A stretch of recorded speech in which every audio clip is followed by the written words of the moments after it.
नमस्कार दोस्तों, स्वागत है आपका फिर से एक नए वीडियो में। दोस्तों, आज 27 मई 2026 हो गया है। पेंशन रिवीजन कोर्ट केस के बारे में एक लेटेस्ट अपडेट निकल कर आ रही है जो आपको बताना बहुत जरूरी है। तो दोस्तों, आपको बता दूं, पेंशन रिवीजन कोर्ट केस अपने फाइनल चरण में पहुंच गया है, यानी कि अंतिम चरणों पर है, अंतिम सुनवाई बाकी है। 20 मई कोर्ट केस के बाद यहाँ पर जो पेंशनर्स के वकीलों, सरकारी वकीलों ने दलीलें दे दी थी। इसके बाद अब कोई भी आर्गुमेंट्स आगे कोर्ट में नहीं होगी, सिर्फ डायरेक्ट अंतिम सुनवाई होगी। अभी आपको बता दूं कि ये जो तारीख है, जैसे कि जज साहब ने दिया था कि 25 से 27 मई के बीच में यहाँ पर कोर्ट केस की अंतिम सुनवाई देने को बोला था, लेकिन आपको बता दूं ये तारीख है ना, थोड़ा सा आगे बढ़ गई है। 25 से 27 नहीं, आप 27 मई तो आज ऑलरेडी हो गया जब मैं ये वीडियो बना रहा हूँ, और कोर्ट केस से जुड़े हुए कोई भी अंतिम सुनवाई आज नहीं है। 27 मई से लेकर 31 मई के बीच में अब ये कोर्ट केस की सुनवाई आने वाली है। मतलब 3 से 4 दिनों में ये जो फैसला है ये सुनिश्चित तरीके से आ जाएगा। तो दोस्तों, आज इस वीडियो में और भी आपको बताने वाला हूं, जैसे कि अगर सकारात्मक तरीके से कोर्ट पेंशनर्स के पक्ष में फैसला सुनाता है और फैसला सकारात्मक रहता है, तो यानी कि देखा जाए तो पे रिवीजन और पेंशन रिवीजन दोनों को अलग करने का आदेश सुनाएंगे जज साहब, और डीलिंकिंग हो जाएगी। ठीक है, अब डीलिंकिंग हो गई तो इसके आगे का क्या, आगे की क्या प्लानिंग होने वाली है, या फिर पेंशनर्स यूनियन आगे क्या करने वाली है, सारी जानकारी डिटेल तरीके से आज इस वीडियो में आपको देने वाला हूँ। सबसे पहले चैनल पर नए तो सब्सक्राइब कर ले। मेरा नाम है विश्वकर्मा। जानकारी यूजफुल लगता है एक लाइक करके जरूर जाना। चले दोस्तों, बढ़ाते हैं वीडियो को आगे। तो दोस्तों देखिए, जो बीएसएफ पेंशन रिवीजन का मुद्दा है ये बहुत ही खास है। पेंशन रिवीजन के लिए एक अंतिम चरण का मौका है और सभी पेंशनर्स इस दिन का बहुत टाइम से इंतजार कर रहे हैं कि जल्द से जल्द पेंशन रिवीजन हो जाए, 7CPC के हिसाब से हो जाए। तो चलिए देखते हैं। यहाँ पर देखिए, आज 27 मई 2026 हो गया है। दिल्ली हाईकोर्ट और संचार भवन से जो एकदम ताजा कानूनी सटीक जानकारी निकल कर आई, उसके हिसाब से हम पॉइंट बाय पॉइंट समझाएंगे। देखिए दोस्तों, यहाँ पर आपको पता होगा सरकारी वकील और साथ में पेंशनर्स के वकील दोनों को कोर्ट ने एक आदेश दिया था जज साहब ने कि अपने अपने आर्गुमेंट्स, आपने आज तक जितने भी आर्गुमेंट्स दिए हैं कोर्ट केस में, जितने भी दलीलें दी है या फिर जितने सबूत जुटाए हैं, सभी सबूत को सारों को मिलाकर कोर्ट में आपको जमा करना है। तो बस उसी के बारे में अपडेट है। देखिए, कॉपियां जमा होने की आज की अपडेट क्या लिखित में नोट फाइल हो गए हैं। तो देखिए, सबसे पहले कोर्ट रूम के भीतर कागजी कार्रवाई और कॉपियां जमा करने का काम बिल्कुल अपने आखिरी चरण में है। पूरा देखिए पूरा हो चुका है। देखिए, बहस खत्म हो चुकी है। कोर्ट में दोनों पक्षों की तरफ से मुंह जुबानी जो ओरल आर्गुमेंट्स, बहस पूरी तरीके से समाप्त हो चुकी है। 21 मई को सरकारी वकीलों की जो आखिरी दलीलें थी, रिजॉइंडर भी थी, वो भी पूरी तरीके से खत्म हो गई है। जज साहब के आदेश की अगर बात करूं तो माननीय जस्टिस श्री हरिशंकर और जस्टिस ओम प्रकाश शुक्ला की डबल बेंच ने साफ शब्दों में कहा था कि अब और कोई बहस नहीं सुनी जाएगी, जजमेंट रिजर्व फैसला सुरक्षित किया जाएगा। ये 20 मई की अपडेट में, यहाँ पर 20 मई की सुनवाई में कहा गया था। 5 पन्नों का लिखित नोट तैयार हुआ, यानी कि रिटर्न सबमिशन जमा करने को बोला था। कोर्ट ने दोनों पक्षों नोट और पेंशनर्स एसोसिएशन के जो वकील है उनको के वकीलों को आदेश दिया था कि वे अपने पूरे केस का सार और मुख्य कानूनी दलीलें, यानी कि जो आर्गुमेंट्स वगैरह आप तक आपने कही है, वो अधिकतम यानी कि ज्यादा से ज्यादा 5 पन्नों के लिखित नोट में तैयार करें और इसे आपस में एक्सचेंज करके कोर्ट की रजिस्ट्री में जमा करने के लिए 1 हफ्ते का समय मिला है।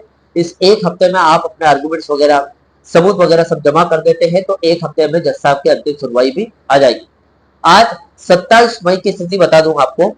आज इस समय दोनों पक्षों के सीनियर वकील अपने फाइनल 5 पेज के लिखित सारांश को कोर्ट के रिकॉर्ड में दर्ज, यानी कि फाइल को दर्ज करवा रहे हैं, क्योंकि ये डेडलाइन इसी हफ्ते पूरी हो रही है। इसके बाद कोर्ट के पास लिखित रूप में दोनों के मुख्य बिंदु आ जाएंगे और जज साहब सीधे अपना लिखित फैसला सुनाएंगे।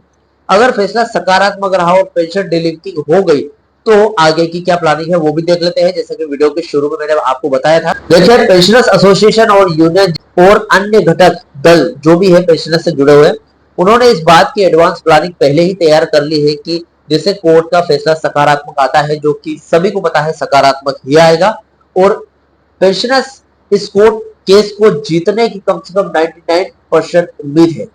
ठीक है, तो सकारात्मक ही फैसला आएगा और पेंशन डिवीजन को बीएसएनएल के नफे नुकसान यानी कि प्रॉफिटेबिलिटी से अलग यानी कि डीलिंग कर दिया जाएगा। तो अगला कदम क्या होगा? देखिए, प्लान ए की अगर बात करूं तो डोट तुरंत आदेश लागू करने का दबाव बनाना, जैसे कि कोर्ट का फैसला आएगा, पेंशनर्स की लीगल टीम और एसोसिएशन तुरंत दिल्ली में सचिव यानी कि डोट का जो भी सचिव है और मेंबर सर्विस से मुलाकात करेगी, क्योंकि पेंशन भारत की संचित निधि यानी कि कंसोलिडेटेड फंड ऑफ इंडिया से जाती है, इसलिए वे मांग करेंगे कि कोर्ट के आदेश के मुताबिक 7 सीपीसी के 2.57 फिटमेंट फैक्टर फॉर्मूले के आधार पर तुरंत पेंशन रिवाइज करने का सरकारी कार्य जो आदेश है ओएम है, ठीक है, वो जारी किया जाए। प्लान बी है, ए अगर नहीं हुआ तो बी, सरकार की अपील रिव्यू सुप्रीम कोर्ट की चाल को पहले से ही रोकना यानी कि केविट दाखिल करना। अभी आपको बता दूं कि अगर सरकार नहीं माने तो वो सुप्रीम कोर्ट तक भी जा सकती है।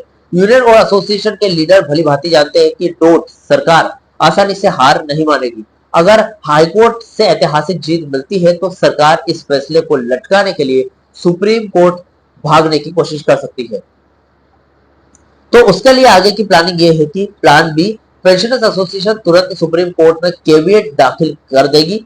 इसका फायदा ये होगा कि सरकार अगर सुप्रीम कोर्ट तक जाती भी है तो कोर्ट पेंशनर्स का पक्ष सुने बिना सरकारी अपील पर कोई स्टे ऑर्डर नहीं लगा पाएगा, यानी कि पहले सरकार करे इसके पहले हम कर दे, यानी कि पेंशनर्स एसोसिएशन कर देगी। प्लान सी भी है यहाँ पर। देखिए, वर्किंग कर्मचारियों के वेज रिवीजन के लिए देशव्यापी आंदोलन 9 जून से महाअभियान शुरू होने वाला है। पेंशनर्स की जीत होते होते पूरे देश के वर्किंग स्टाफ के लिए रास्ते खुल जाएंगे। भारतीय दूरसंचार मंच बीएमडी, बीडीएम और अन्य यूनियनों ने पहले ही जून और जुलाई 2026 का पूरा कैलेंडर जारी कर दिया था। 9 जून 2026 को थर्ड पे रिवीजन को लेकर पूरे देश में बड़ा ट्विटर कैंपेन चलाया जाएगा। ठीक है दोस्तों, 9 जून को एक ट्विटर कैंपेन चलाया जा रहा है। 25 जून 2026 को देश के हर जिला और सर्कल हेडक्वार्टर पर लंच आवर में जोरदार प्रदर्शन होंगे। 22 जुलाई पूरे देश में बीएसएनएल कर्मचारी का एक सामूहिक छुट्टी मास लीव पर चले जाएंगे ताकि सरकार को झुकाया जा सके। यानी कि ये जो तीन यहाँ पर निकल कर आई, ये 3 प्लानिंग है जो कि वेज सेटलमेंट से लेकर है, लेकिन देखा जाए तो इसमें पेंशनर्स भी शामिल हो सकते हैं। ठीक है, अभी यूनियन का सीधा लॉजिक ये होगा कि जब कोर्ट ने पेंशनर्स के लिए पैरा 5 और मुनाफे की शर्त को खारिज कर दिया था तो वर्किंग स्टाफ को थर्ड पीआरसी देने से क्यों रोका जा रहा है। तो दोस्तों, यानी कि देखा जाए तो अंतिम फैसला क्या आएगा ये पेंशनर्स पक्ष को ऑलरेडी पता है। पेंशनर्स पक्ष जानता है कि हमारे ही पक्ष में फैसला आएगा, सकारात्मक फैसला आएगा, इसलिए उन्होंने अपने पहले से प्लानिंग करके रखी है कि भाई साहब ये हो गया, प्लान ए भी है, प्लान बी भी है, प्लान सी भी है। आपको मैंने पूरी चीजें बता दी है। आगे आने वाले समय में क्या क्या होने वाला है वेज सेटलमेंट को लेकर, यानी कि 9 तारीख, 25 तारीख, 9 जून, 25 जून और 22 जुलाई को विशेष दिन है। इन दिनों में एग्जैक्टली क्या होने वाला है डिटेल तरीके से कल के वीडियो में हम समझेंगे। फिलहाल आज इस वीडियो से जुड़ा हुआ है आपका जो भी डाउट या क्वेश्चन वगैरह हो तो मुझे कमेंट कर सकते हैं। वीडियो अच्छा लगा तो वीडियो को लाइक कमेंट जरूर कर। मिलता है दोस्तों नेक्स्ट वीडियो में। सी यू सून।